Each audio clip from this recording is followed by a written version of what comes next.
துலா ராசிக்காரர்கள் எந்த ஒரு விஷயத்தையும் டக்குன்னு எடுத்துக்க மாட்டாங்க. எல்லா விஷயத்தையும் நல்லா யோசித்து, இந்த தராசு தட்டு அதற்கு கொடுத்துருக்கக்கூடிய எம்பளம் வந்து பார்த்திங்கன்னா தராசு என்ன செய்யுது? தராசு எல்லாத்தையும் சரிசமமாக பார்க்கும்.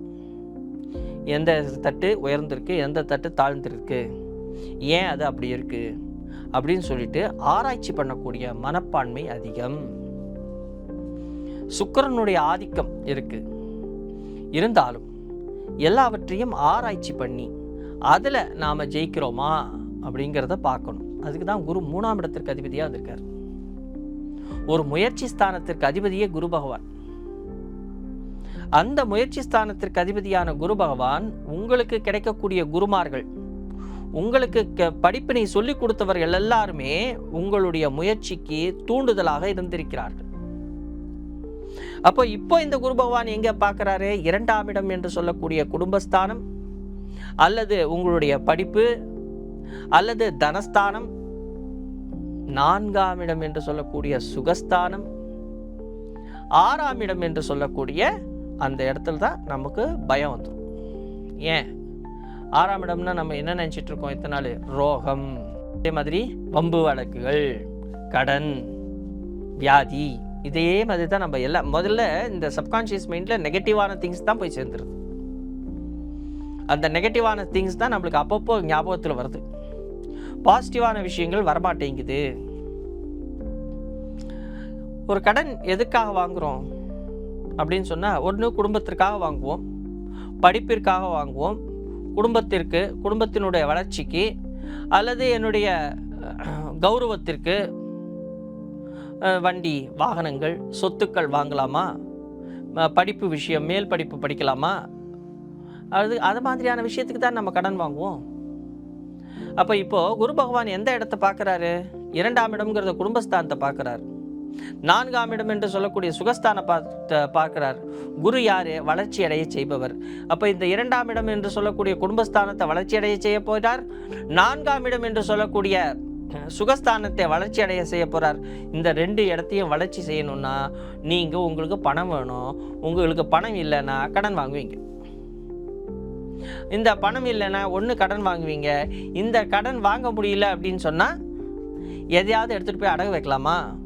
இந்த தங்கத்தை, வீட்டிலேருந்து தங்கத்தை எடுத்துகிட்டு போய் அடகு வைக்கலாமா? இல்லை டாக்குமெண்ட்ஸ் எடுத்துகிட்டு போய் அடகு வைக்கலாமா? இதன் மூலமாக எனக்கு பணம் வருமா அப்படின்னு சொல்லிட்டு யோசிப்பீங்க.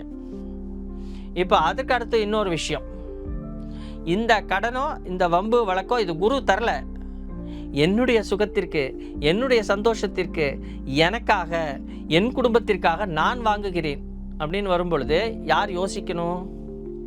குரு யார்? முயற்சி ஸ்தானத்திற்கு அதிபதி இல்லையா? அவர் முயற்சி அடைய செய்ய வைக்கிறதுக்கு அவர் உறுதுணையாக இருக்கிறார் இல்லையா? குருங்கிறது யார்? நமக்கு பாடம் கற்றுக் கொடுத்த குரு, நமக்கு தொழில் கற்றுக் கொடுத்த குரு, நம்முடைய வாழ்க்கைக்கு, நம்முடைய வாழ்நாள் ஃபுல்லாக நமக்கு ஒரு விஷயத்திலும் இருக்கக்கூடிய குரு. அப்போது அந்த குருவை நாம் டெய்லி நமஸ்காரம் பண்ணணும்.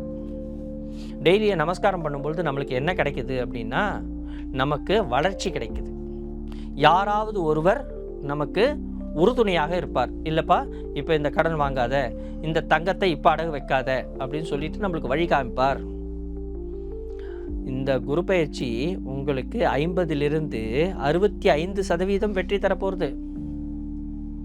இந்த 50லிருந்து 65% வெற்றி அப்படின்னு சொல்லி வரும் பொழுது, அப்போ பேலன்ஸ் இருக்கிற 35% அது எங்கே போச்சு அப்படின்னா, நாம் சில நேரங்களில் சில முடிவுகளை தவறுதலாக எடுப்போம்.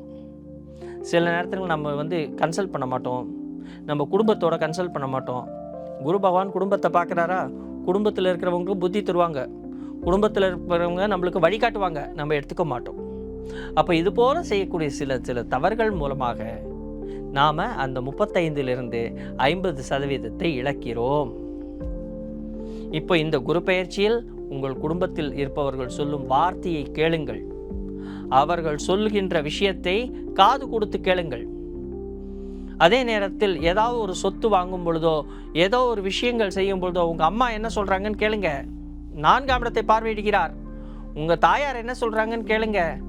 உங்கள் தாயார் இல்லை என்றால் தாயாருக்கு நமஸ்காரம் பண்ணிட்டு போங்க. அவங்க உங்களுக்கு வழிகாட்டுதலாக இருப்பார்கள். இந்த குரு பெயர்ச்சி 50 65% வரை உங்களுக்கு வெற்றியை தரப்போம்.